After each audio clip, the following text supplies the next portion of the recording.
international regulatory regimes that fosters the creation of AI technology rather than strangles it. And we need our European friends in particular to look to this new frontier with optimism rather than trepidation. Now, the development of cutting-edge AI in the U.S. is no accident. By preserving an open regulatory environment, we've encouraged American innovators to experiment and to make unparalleled R&D investments. Of the $700 billion, give or take, that's estimated to be spent on AI in 2028, over half of it will likely be invested in the United States of America. Now, this administration will not be the one to snuff out the startups and the grad students producing some of the most groundbreaking applications of artificial intelligence. Instead, our laws will keep big tech, little tech, and all other developers on a level playing field. Now, with the President's recent executive order on AI, we're developing an AI action plan that avoids an overly precautionary regulatory regime while ensuring that all Americans benefit from the technology and its transformative potential. Now, we invite your countries to work with us and to follow that model if it makes sense for your nations. However, the Trump administration is troubled by reports that some foreign governments are considering tightening the screws on U.S. tech companies with international footprints. Now, America cannot and will not accept that, and we think it's a terrible mistake, not just for the United States of America, but for your own countries. The U.S. innovators of all sizes already know what it's like to deal with onerous international rules. Many of our most productive tech companies are forced to deal with the EU's Digital Services Act and the massive regulations it created about taking down content and policing so-called misinformation. And of course, we want to ensure the internet is a safe place, but it is one thing to prevent a predator from preying on a child on the internet, and it is something quite different to prevent a grown man or woman from accessing an opinion that the government thinks is misinformation. Meanwhile, for smaller firms, navigating the GDPR means paying endless legal compliance costs or otherwise risking massive fines. Now, for some, the easiest way to avoid the dilemma has been to simply block EU users in the first place. Is this really the future that we want? Ladies and gentlemen, I think the answer for all of us should be no. Now, there's no issue where we worry about more than regulation when it comes to energy. And again, I appreciated the comments of so many at the conference because they recognize that we stand now at the frontier of an AI industry that is hungry for reliable power and high-quality semiconductors. Yet too many of our friends are deindustrializing on the one hand and chasing reliable power out of their nations and off their grids with the other. The AI future is not going to be won by hand-wringing about safety. It will be won by building, from reliable power plants to the manufacturing facilities that can produce the chips of the future. Now, at a personal level, what excites me most about AI is that it is grounded in the real and the physical economy. The success of the sector isn't just a matter of smart people sitting in front of a computer screen and coding. It depends on those who work with their hands, even as robotics will change our factories. It will certainly make our healthcare providers better at treating diseases, but it will also depend on the data produced by those healthcare providers, by those doctors and nurses. I believe it will help us create and store new modes of power in the future.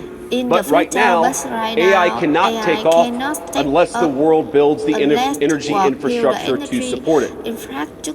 Now, it's my view that tech innovation over the last 20 years has often conjured images of smart people staring at computer screens, engineering in the world of bits.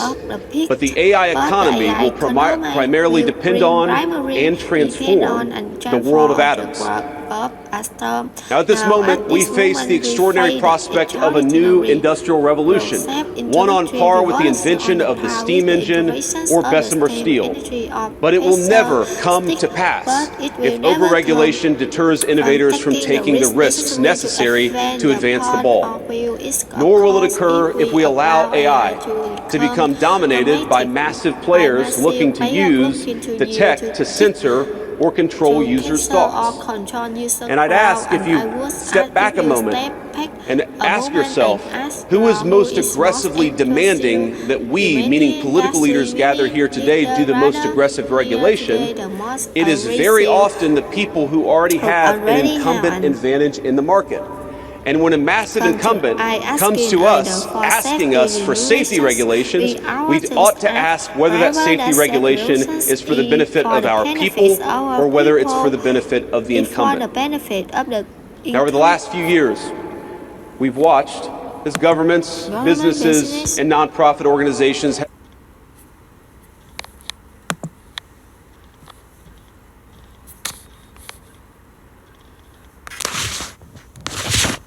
advanced unpopular and I believe downright ahistorical social agendas through AI. In the US, we had AI image generators trying to tell us that George Washington was black or that America's doughboys in World War I were in fact women. Now we laugh at this now, and of course it was ridiculous, but we have to remember the lessons from that ridiculous moment. And what we take from it is that the Trump administration will ensure that AI systems developed in America are free from ideological bias and never restrict our citizens' right to free speech. We can trust our people to think, to consume information, to develop their own ideas, and to debate with one another in the open marketplace of ideas. Now, we've also watched as hostile foreign adversaries have weaponized AI software to rewrite history, surveil users, and censor speech. This is hardly new, of course. As they do with other tech, some authoritarian regimes have stolen and used AI to strengthen their military, intelligence, and surveillance capabilities, capture foreign data, and create propaganda to undermine other nations' national security. I want to be clear. This administration will block such efforts, full stop. We will safeguard American AI and chip technologies from theft and misuse, work with our allies and partners to strengthen and extend these protections, and close pathways to adversaries attaining AI capabilities that threaten all of our people. And I would also remind our international friends here today that partnering with such regimes, it never pays off in the long term. From CCTV to 5G equipment, we're all familiar with cheap tech in the marketplace that's been heavily subsidized and exported by authoritarian regimes.